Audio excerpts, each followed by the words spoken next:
যে কোনো নিরামিষ রান্না ভালোভাবে করলে কিন্তু আমিষ রান্নাকেও টক্কর দিতে পারে।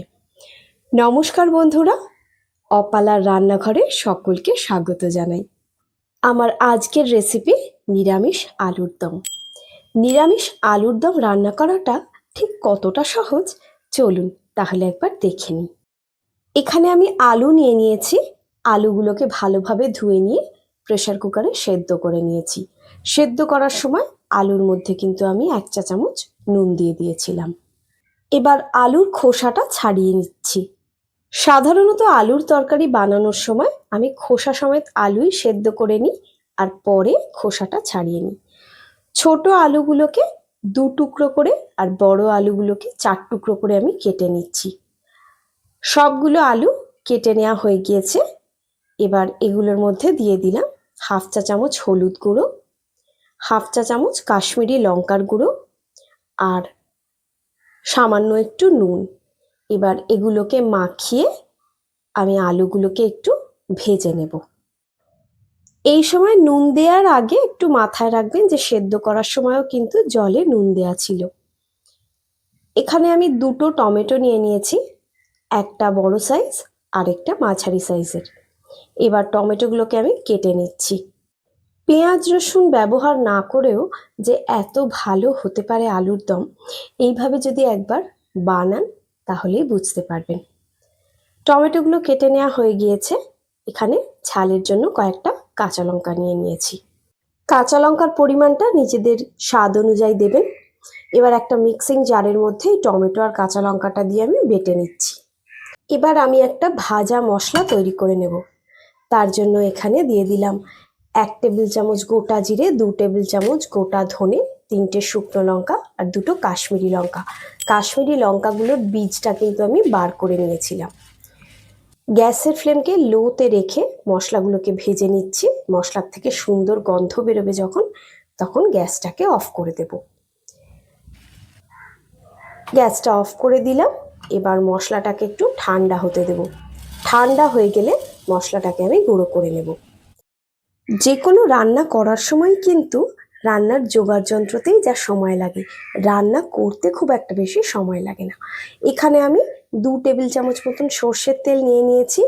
এবার আলুগুলো এর মধ্যে দিয়ে ভেজে নিচ্ছি।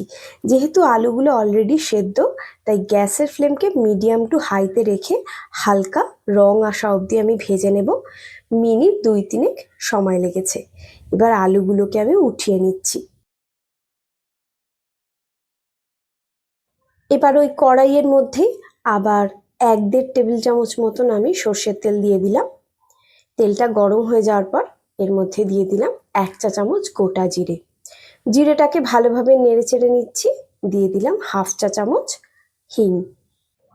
হিং আর জিরে থেকে যখন একটা সুন্দর গন্ধ বেরোবে, তখন এর মধ্যে দিয়ে দিচ্ছি আগে থেকে বেটে রাখা টমেটো আর কাঁচা লঙ্কা। এবার টমেটো আর কাঁচা লঙ্কাটাকেও একটু নেড়ে চেড়ে নিচ্ছি। এই পর্যায়েতেই দিয়ে দিচ্ছি এর মধ্যে 1/2 চা চামচ আদা বাটা। এবার টমেটো আর আদা বাটার কাঁচা গন্ধটা না যাওয়া পর্যন্ত এটাকে একটু কষিয়ে নিচ্ছি। গ্যাসের ফ্লেম লোতে রেখেছি। এবার এর মধ্যে দিয়ে দিচ্ছি কিছু গুঁড়ো মশলা, 1/2 চা চামচ করে হলুদ গুঁড়ো, জিরে গুঁড়ো, ধনে গুঁড়ো, সামান্য একটু কাশ্মীরি লঙ্কার গুঁড়ো আর স্বাদ মতন নুন দিয়ে দিলাম। এবার সব কিছুকে একসাথে কষিয়ে নিচ্ছি ভালোভাবে। কিছুটা কড়াইশুঁটি নিয়ে নিয়েছি, কড়াইশুঁটিটাকেও এর মধ্যে দিয়ে দিলাম। মশলার সঙ্গে একসঙ্গে কষিয়ে নিচ্ছি যাতে কড়াইশুঁটিটা ভালোভাবে সেদ্ধ হয়ে যায়। আপনারা যদি রান্নায় ধনেপাতা ব্যবহার করতে চান, তাহলে মশলা কষানোর সময় এই পর্যায়েতেই ধনেপাতাটা দিয়ে মশলাটা একসঙ্গে কষাবেন। সামান্য একটু গরম জল দিয়ে দিলাম। গ্যাসের ফ্লেম কিন্তু আগাগোড়াই লোতে রয়েছে মশলা কষানোর সময়। এবার এর মধ্যে আগে থেকে ভেজে রাখা আলুগুলো দিয়ে দিচ্ছি। এবার আলুগুলোকেও মশলার সঙ্গে একটু কষিয়ে নেব ভালোভাবে। এখন পর্যন্ত কত অল্প মশলা ব্যবহার করেছি আশা করি আপনারা দেখতে পেয়েছেন, কিন্তু দেখুন রংটা কত সুন্দর এসেছে। মশলা কষানোর ওপর কিন্তু রান্নার স্বাদ, গন্ধ, রং অনেকটাই নির্ভর করে। কোন সময় কিভাবে কোনটা দেওয়া উচিত সেটা যদি সঠিক অর্ডার মেনটেন করতে পারেন, তাহলে কিন্তু রান্নার স্বাদটা অবশ্যই ভালো হয়। এবার যে মশলাটা আমি ভেজে রেখেছিলাম সেটাকে গুঁড়ো করে নিয়েছি। 1 চামচ ভাজা মশলা আলুর মধ্যে আমি ছড়িয়ে দিলাম। এবার এই মশলার সঙ্গে আলুটাকে মিনিট 2 জন্য কষিয়ে নিচ্ছি। মশলাটা দেওয়ার সঙ্গে সঙ্গেই দেখবেন আলুর দম থেকে একটা ভীষণ সুন্দর গন্ধ বেরোচ্ছে। মশলার সঙ্গে আলুটা কষানো হয়ে গিয়েছে। এবার এর মধ্যে দিয়ে দিচ্ছি গরম জল।